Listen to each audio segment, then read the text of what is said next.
जंगल की ठंडी सुबह में हर पक्षी अपने काम में लगा हुआ था। पेड़ों की डालियों पर और उसकी बूंदें चमक रही थी और सूरज की हल्की हल्की किरणें जंगल की जमीन पर पड़ रही थी। लेकिन उसी जंगल के एक कोने में एक छोटी सी पत्तों की झोपड़ी थी। वहीं पर रहता था टुन्नू चिड़ा और उसकी पत्नी रानो चिड़िया। वह दोनों बहुत गरीब थे, लेकिन दोनों मेहनती थे। पेट पालने के लिए टुन्नू चिड़ा हर दिन सुबह सुबह अपनी छोटी सी पानी पूरी की ठेली लगाता। वह अपनी पानी पूरी की ठेली लेकर जंगल के चौराहे पर खड़ा हो जाता। टुन्नू चिड़ा अपने पंखों से पानी पूरी में आलू भरता और चटपटी पानी की कटोरी अपने पास रखता है। आओ आओ, गर्मा गर्म पानी पूरी खाओ, चटपटी तीखी खट्टी, जैसा चाहो वैसा मिलेगी। उसकी आवाज में मिठास थी और पानी पूरी में प्यार। पर ग्राहक कम ही आते थे, क्योंकि जंगल के अमीर पक्षी बबली कबूतरी और कालू कौवा हमेशा टुन्नू की मजाक उड़ाते। अबे ओ टुन्नू, ये भी कोई धंधा है? रोज वही उबले हुए आलू, वही खट्टा पानी। अरे किसी दिन तो चटनी बदल दिया कर। तेरी पत्नी रानो तो हर दिन सूखी पत्तियों में नमक चाट कर ही पेट भरती है। शर्म नहीं आती तुझे? जंगल में हर कोई तरक्की कर रहा है, कोई केक बेच रहा है, कोई समोसे, और तू बस आलू आलू आलू। कभी तो सोचा है कि बच्चे पैदा होंगे तो क्या खिलाएगा? गरम पानी?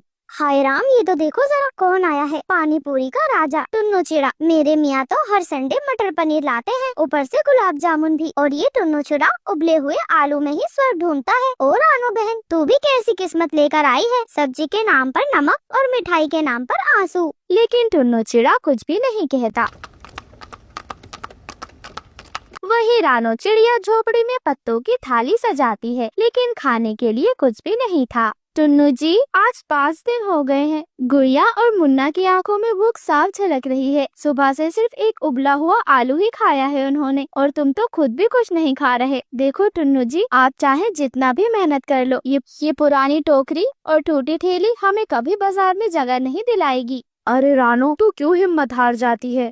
और फिर टुन्नू चिड़ा रानो चिड़िया के पर पकड़ लेता है और हल्की सी मुस्कान के साथ कहता है, रानो, अभी तो गरीबी है, लेकिन स्वाद अमीरों वाला है, और एक दिन यही स्वाद हमें उस मुकाम तक ले जाएगा जहाँ भूख नहीं होगी। तभी रानो चिड़िया की आंखें चमक उठती हैं, भूख से नहीं बल्कि टुन्नू चिड़े की उम्मीद से।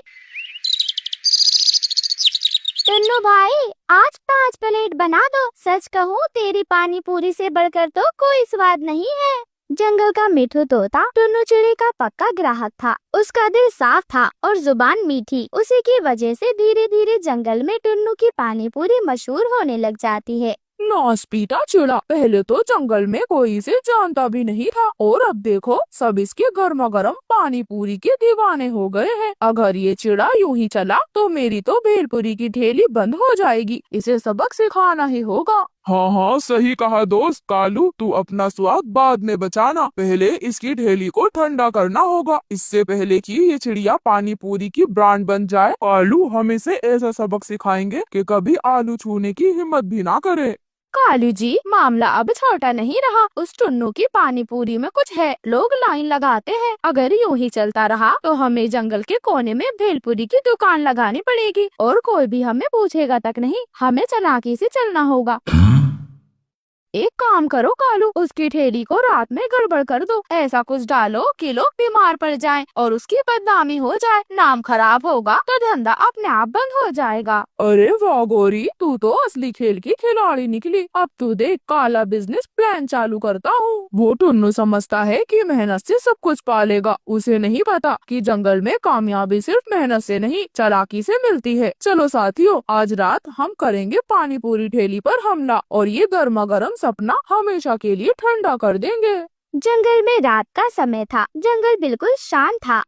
टुन्नू की पानी पूरी की ठेली पेड़ के नीचे बंधी है। तभी 3 साए उड़ते हुए आते हैं, कालू कौवा, भुल्ला चील और गौरी कवि। यही है वो ठेली, अब इसकी किस्मत आज रात बदल जाएगी। मैं इसके आलू फैला देता हूँ। अब गर्मा गर्म आलू के बदले इसे गर्मा गर्म गंदगी मिलेगी। और ये देखो, ये मेरा खट्टा मसाला है, खट्टा भी और खतरनाक भी। एक बार जो खा ले तो पूरे जंगल में बदनामी फैल जाएगी इसकी। अब तू देखो टुन्नू, अब तू सुबह उठेगा तो तेरी बदनामी होगी। दुकान नहीं, किससे सुनेंगे लोग तेरी बदनामी के?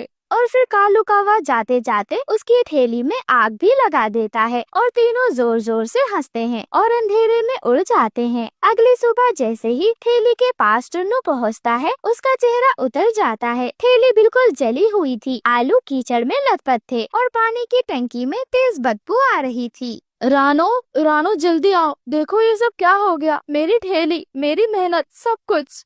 हे भगवान, ये किसने किया है? किसका दिल इतना पत्थर हो सकता है? ये तो हमारी रोटी थी। रानो, मैं हार नहीं मानूंगा, तू साथ है ना? ये सब उस कालू कौवे का किया कराया है। शाम हो जाती है, पूरा दिन बीत चुका था मगर काम फिर से शुरू नहीं कर पाए। आलू सड़ चुके थे। रानो चिड़िया की आंखों में आंसू थे। टुन्नू जी, आज छठा दिन है और बच्चों के पेट में कुछ भी नहीं गया। गुड़िया तो अब रोती भी नहीं, शायद रोने की ताकत ही नहीं बची। मैं कुछ भी नहीं कर सका रानो, ना ठेली बचा सका, ना खाना। मेरे सपने की कीमत बच्चों की भूख बन जाएगी, ये मैंने कभी सोचा भी नहीं था। गरीबी ने उन्हें तोड़ने की कोशिश की मगर प्यार ने उन्हें जोड़े रखा। अचानक एक आवाज आती है, टुन्नू भैया, क्या मैं अंदर आ सकती हूँ? अरे बबलू भाई, तुम?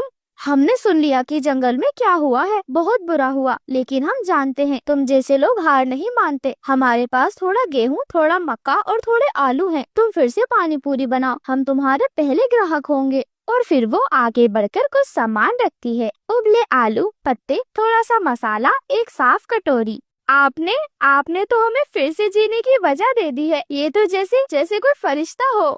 आज सिर्फ पानी पूरी नहीं बनेगी टुन्नू जी, बल्कि आज इज्जत भी लौटेगी। मैंने सब्जियों से मिर्ची का पानी तैयार कर दिया है और ये देखो चटनी भी बनाई है। ऐसे ही शाम होते होते बबलू कबूतर और उसकी बीवी सबसे पहले आ जाते हैं। उनके पीछे मिठू तोता, हरियाली तोती, बुलबुल और कुछ अन्य पक्षी भी थे। सभी पक्षी पानी पूरी का इंतजार कर रहे थे। अरे वाह, फिर से वही स्वाद आया और मिर्च भी जबरदस्त है। वहीं दूसरी ओर कालू कौवा अपनी ठेली के पास बैठा था। उसकी ठेली के पास एक भी ग्राहक नहीं था। उसने बहुत बेस्वाद पानी बनाया था, लेकिन कोई भी उसकी तरफ नहीं आ रहा था। उसे बहुत ज्यादा गुस्सा आ जाता है। अबे, ये तो फिर से छा गया। ये टुन्नू, अगर ऐसा ही चलता रहा तो मैं तो सड़क पर आ जाऊंगा। कालू भाई, ये वक्त सिर्फ चुप कराने का नहीं है। एक बार फिर से ठेली तोड़ दे या कुछ जहर मिलाएं इसके पानी में। और वो तीनों जोर जोर से हंसने लग जाते हैं, लेकिन तभी जंगल की पुलिस उनकी साजिश को सुन लेती है। अरे गिरफ्तार करो इन तीनों को। एक मेहनती चिड़े को फंसाने की कोशिश, शर्म आनी चाहिए तुम्हें। मुझे माफ कर दो, मुझे माफ कर दो। मुझे जलन हुई, मुझे भूख लगी थी। और पुलिस कालू कौवे और उसके साथियों को पकड़कर ले जा